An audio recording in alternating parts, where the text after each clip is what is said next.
Be your own artist. And always be confident in what you're doing. If you're not going to be confident, you might as well not be doing it. Music does a lot of things for a lot of people. It's transporting, for sure. It can take you right back, years back, to the very moment certain things happened in your life. It's uplifting, it's encouraging, it's strengthening. If a song's about something I've experienced or that could have happened to me, it's good. But if it's alien to me, I couldn't lend anything to it, because that's what soul is all about. You cannot define a person on just one thing. You can't just forget all these wonderful and good things that a person has done because one thing didn't come off the way you thought it should come off. Being the queen is not all about singing, and being a diva is not all about singing. It has much to do with your service to people and your social contributions to your community and your civic contributions as well. I think women and children and older people are the three least respected groups in our society. When I first started, I wore sealed Chapman gowns. I've been wondering for years what happened to the sealed Chapman line of clothing. My faith always has been and always will be important to me. Everybody wants respect in their own way. 3-year-olds would like respect and acknowledgement in their terms. Prince is gone, but the music will go on. I'm not ever going to retire. That wouldn't be good. For one, just to go somewhere and sit down and do nothing. Please, no. That's not moi. It really is an honor if I can be inspirational to a younger singer or person. It means I've done my job. It's easy for a singer to sometimes pick up on another singer's sound, but that's just copying. I think the hardest thing is losing weight. That's the hardest thing, more than anything else. I've never recorded anything I didn't like. I've met my share of guys who have insulted and assaulted my intelligence with their stories and games. I say hello and goodbye. Falling out of love is like losing weight. It's a lot easier putting it on than taking it off. I am doing what I love to do, and you cannot beat that, especially when the audience appreciates what you prepare for them. It's very, very gratifying. I always felt rock and roll was very, very wholesome. Music, gospel goes with me wherever I go. Gospel is a constant with me. Let's start with the church. As you know, it's my background. It's a natural setting for me, and it's definitely my roots. In terms of helping people understand and know each other a little better, music is universal and transporting. Most of what I wear, I select myself. You can't please everybody. And as long as I'm comfortable with what I wear, I think that's what's important. You have singers that are trained, and then you have natural singers, people that, in my opinion, were just born to sing, and hopefully, I am one of them. Being a singer is a natural gift. It means I'm using to the highest degree possible the gift that God gave me to use. I'm happy with that. I don't feel one's personal medical condition is everybody's business. It just isn't something you advertise, and it's not open to discussion. My generation, we came along. We had to really know our craft. People are not as nice as they used to be. There used to be a time when we conversed. You don't get a lot of real responses now. They used to be more polite and well-mannered people generally. It's minimal now.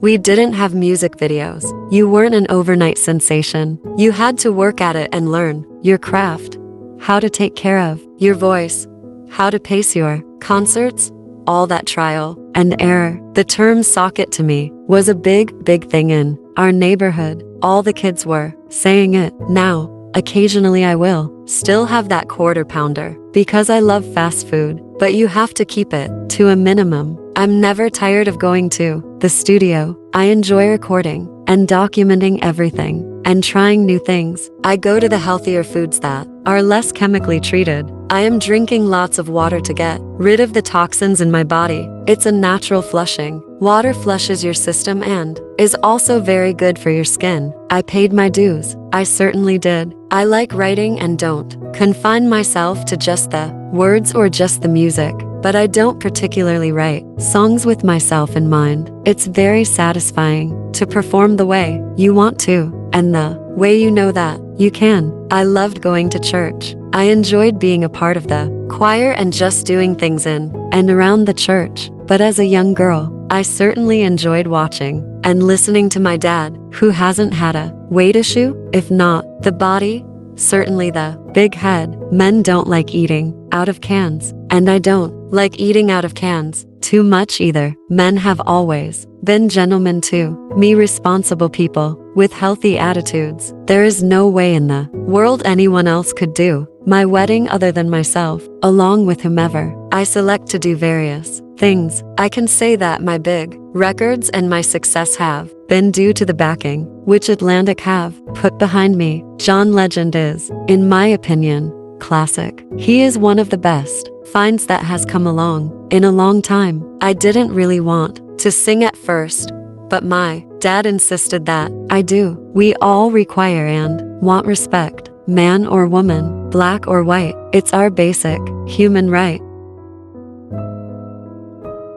Aretha Louise Franklin, March 25, 1940 to August 16, 2018, to Barbara Siggers and Clarence Levon C. L. Franklin. She was delivered at her family's home located at 406 Lucy Avenue, Memphis, Tennessee. Her father was a Baptist minister and circuit preacher originally from Shelby, Mississippi, while her mother was an accomplished piano player and vocalist. Both Mr. and Mrs. Franklin had children from prior relationships in addition to the 4 children they had together. When Aretha was 2, the family relocated to Buffalo, New York. By the time Aretha turned 5, C.L. Franklin had permanently relocated the family to Detroit, Michigan, where he took over the pastorship of the New Bethel Baptist Church. Aretha is one of the best-selling music artists, with over 75 million records sold worldwide. She recorded 112 charted singles on the US Billboard charts, including 73 Hot 100 entries, 17 top 10 pop singles, 100 R&B entries, and 20 number 1 R&B singles. Her best-known hits include I Never Loved a Man the Way I Love You, Respect,